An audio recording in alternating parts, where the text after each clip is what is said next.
long way of taking this ordinary 91 S10 from everyday driver to street strip truck. But we're going to keep pressing forward now that we have a majority of our mechanicals completed as far as the engine, transmission, and rear end. And we're going to start focusing on fixing up this firewall, getting the inside of the cab painted, the firewall painted, and underneath the truck painted, so we can go ahead and get this slapped back on that frame.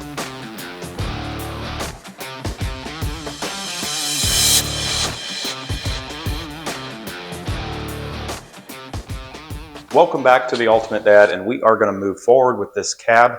We got a lot of work to this thing. This was a 5-speed truck, so we have that big hole in the center where the gear shifter used to be. We're going to plug that up. Not to mention all the extra holes on the firewall that we're not going to be using. We're going to go ahead and patch those up. And then we're not going to smooth this thing out to one big flat firewall. It's still going to have its curves and its dips, but we're going to body it all in so it looks presentable when you raise the hood on this truck. So from there, let's get working. We're going to go ahead and start from the inside of the cab. And I went ahead and measured this hole out, and we're looking like we're going to need to cut us a piece about 5 inches by about 6.5 inches. And we're going to just lay it over this hole, and we're going to go ahead and tack it in all the way around.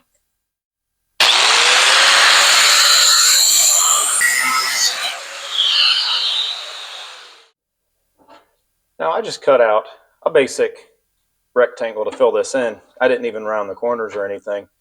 And if you have the burning desire while I'm laying over this, instead of trying to patch this in place to have a perfect seam, well, we're going to put some sound deadener in here, and we're also going to put carpet back in it. So I'm not too concerned about the overall appearance of this, since it's going to be covered up anyway. And after we get one side tacked, we can kind of roll it over the hump and just stitch it in as we go.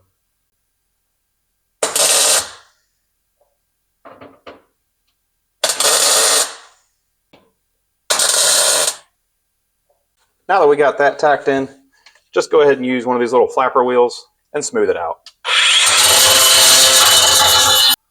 Now that that is complete, let's go ahead and move to the firewall. We'll start blocking those holes up just the same. So on this particular rig, we are not going to be running inner fender wells.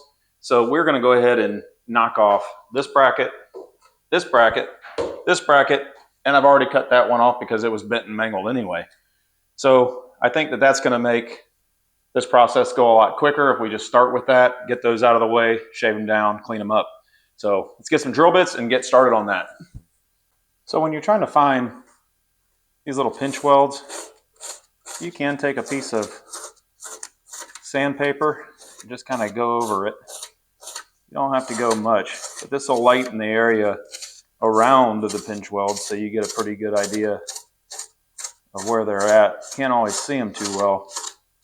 But that right there, you can see how much that exposes them, so we know we got one here, here, here, and here. Now for you feller technicians out there that are like, hey, you're using a drill bit, they make a tool for that. I know, and I have one, but I just broke it, and I don't feel like running to town. So this one here took me all about maybe 30 seconds, literally. Now I got into this one a little far, so we'll have to plug weld that one up a little bit. But you just get a drill bit just a scotch bigger than the hole you're working with.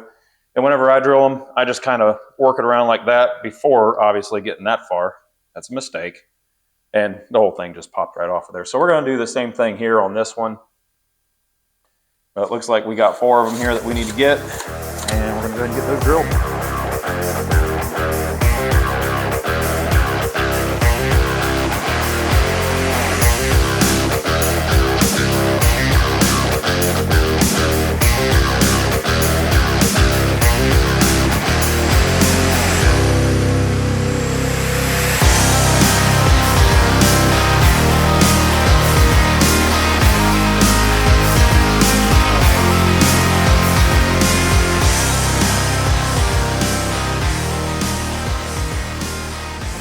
Those all cleaned up.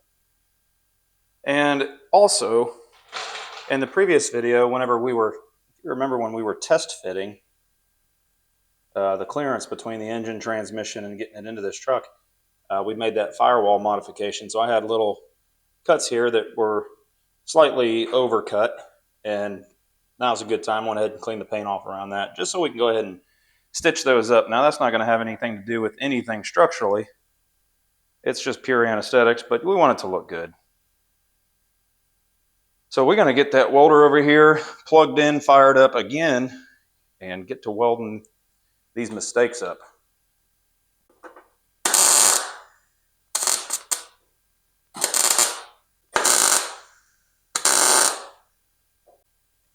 All right, we have all of this stripped down.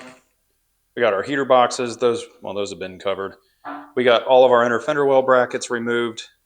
We got our excess cuts that we made whenever we had to kind of tuck that transmission tunnel up underneath it. We also got our clutch slave cylinder, or the clutch master cylinder hole. We got that covered. And we have our factory wiring harness junction box. That's where that connector went. We got that patched up. So now we're just going to mix up a little body filler and just kind of go around these seams, and we'll just let that dry for a little while. Well, we have got our first coat of body filler. Well, that old girl isn't too happy right now, but we're going to turn that frowns upside down and we're going to spray some paint on it. Now tonight, we're just going to primer it. It is Wednesday night. We're going to primer tonight. We're going to shoot the paint tomorrow. And then with any luck, time permitting, we're going to get this cab back on the chassis. Now off camera, I did go ahead and wipe everything down. I found a lot of those little paint blisters inside the cab on the floor, and it was all over. No pattern whatsoever. I figured more in the footwells, but it just wasn't.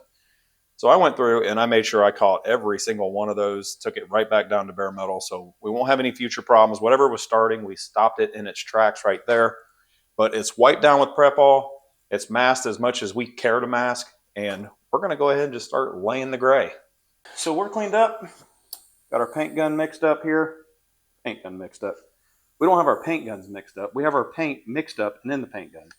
But we're going to go ahead and tackle underneath this thing first. This is going to be the biggest pain in the butt to get to. So we are going to be on the creeper rolling around on our back. But I really wanted to get the bottom of this truck painted just because of the presentation factor. If this was a truck you were looking at, wouldn't that be pretty impressive to see the bottom of the cab just shiny and perfect? That's the goal. We just want it to look nice. And with any luck, maybe it'll run.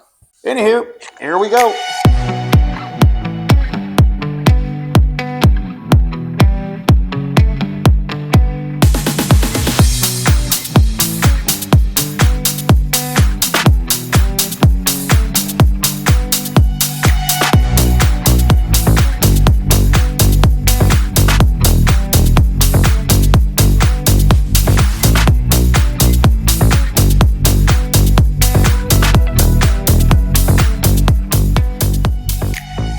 Well, that's going to wrap it up for tonight. Firewall looks great. I didn't plug every little screw hole that was known to man. I'll probably be using some of those over again. But we got everything covered that we wanted to get covered. The floor looks great. It really does. Of course, we did the roof. We probably did a little more than we need to. I got an idea for a fancy headliner. We're going to let this primer just sit, cure, do the primer thing overnight. And then tomorrow, I know it's a little bit dark under there, but we got complete coverage, which that's all we were looking for. But tomorrow, we are going to get busy with squirting black, which that's when it gets a little exciting. You start to see a little color actually start getting applied to some of these panels, and it just kind of helps the motivation. So hanging it up tonight. We'll see you all tomorrow. So we have finally reached the exciting part of this truck, is to getting this thing sprayed black. This is an ultra hard single stage paint, and it has a hardener in it that is designed to make it so hard that nothing actually sticks to it. So I thought this might be rather fitting for the firewall and up underneath the bottom of this thing, so it'll just help keep it clean. In the previous video of the CalTrack how-to, this was also the same paint that I used on that rear end and all those suspension components. So I have a lot of faith in this. I've used it before, a lot of confidence. So I think it's going to look great in this, but we're going to go ahead and start with getting the underbottom of this side, underbottom, underbelly, belly. We're going to get the underneath side of the truck painted and probably give it about 30 minutes, and then we'll come hit it back with a full wet coat.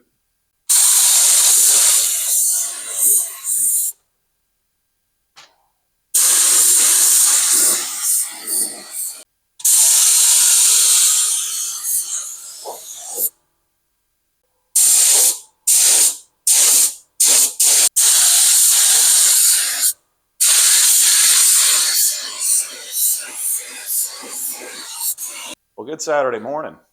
We woke up this morning to gorgeous North Carolina weather, just enough to go outside to find out that our deep freezer had completely went bad probably a week ago. So everything in that is thawed and room temperature, which that's perfect. But what's important is this cab has had 2 days to sit. And let me take you around and show you the result from our single stage paint job. You can see it just came out great. Again, we didn't try to achieve just absolute perfection on this firewall. It looks really, really, really good. And it's going to look really good by the time you get stickers and your master cylinder and all the other stuff, your fuel pressure regulator. Once everything's mounted to this, it's going to take up a lot of the real estate on this firewall. So we didn't really have to get too detailed in it. But underneath the cab, the shine, it looks fantastic. You can see where I plug the tunnel. Now, I did take some of that seam sealer and I went around that just as same as I did on the inside of the cab, just to make sure that no case, if anything that I missed, I didn't get any water infiltration in there. And then, yeah, still got the same old blue crappy doors. That's okay. Inside came out beautiful. We stopped any and all corrosion that's in this.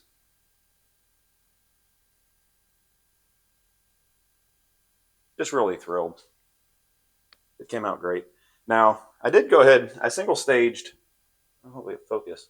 I did shoot the insides of the door jambs.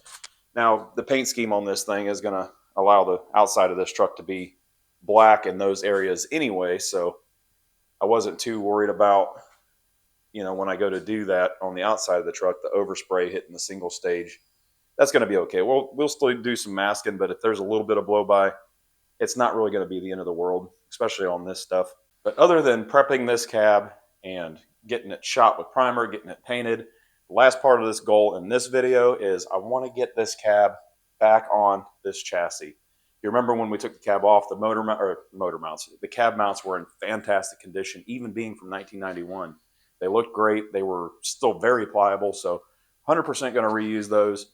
So we're going to rig up the apple picker and get this cab lifted and sitting down on that chassis. Now we can finally wrap up this episode. I didn't show any of the video of me trying to go back and forth rigging this thing with multiple straps with the cherry picker and trying to get it leveled because I just couldn't get it leveled. Luckily, my pregnant wife, we are expecting our third child. I'm very excited about that. And Asher was able to come out and help me balance this thing so we can get it set down on this frame where it needed to be. But what do you think? I think it came out great. I'm going to show you on the other side one of the issues that I had. I knew that problem was coming and what we're going to do to solve that. All right, so this thing just turned out just clean as a pin. Now, I don't know if this means anything. For some reason, Asher wanted me to write, "It's okay, Fred." I guess we're naming this truck Fred. I don't know. But I had to remove this forward-facing turbo header because of the steering shaft. The one coming right out of the firewall was hitting it, wouldn't allow me to line up the bolts. Now, I actually remember that happening before, when I was setting the engine in there, but it's not a big deal. We're just going to end up cutting this last header pipe right here and probably going to go down and looping it back, tying it right back into the rest of the manifold. So, but that's for a little bit later down the road. That's not immediate. We're not there yet, but it is going to have to happen. Fit and finish looks great. Really thrilled about it. It looks really good against the blue. You can see just a sneak peek of that orange transmission in there. Inside of it just came out just like glass. It's going to look really nice. Now, I was toying with the notion of changing the color of the interior in this truck because it's gray, and I was going to change it to black, but I think I'm going to leave it gray. Of course, the rest of it, you guys seen all that. But it just really starts to tie everything together, and I couldn't be happier. So thank you for watching. We're going to hang it up right there. It is a gorgeous Saturday morning, and we don't want to waste this day in the shop all day long. I owe it to the boys to get out with them and do some fishing, play some sports out in the yard. Whatever they want to do, we're going to do. Probably fire up the smoker. And probably have to do a little bit of lawn mowing, which ain't nobody wanting to do that. But it's great. We're going to leave it here for now, and thank you for watching.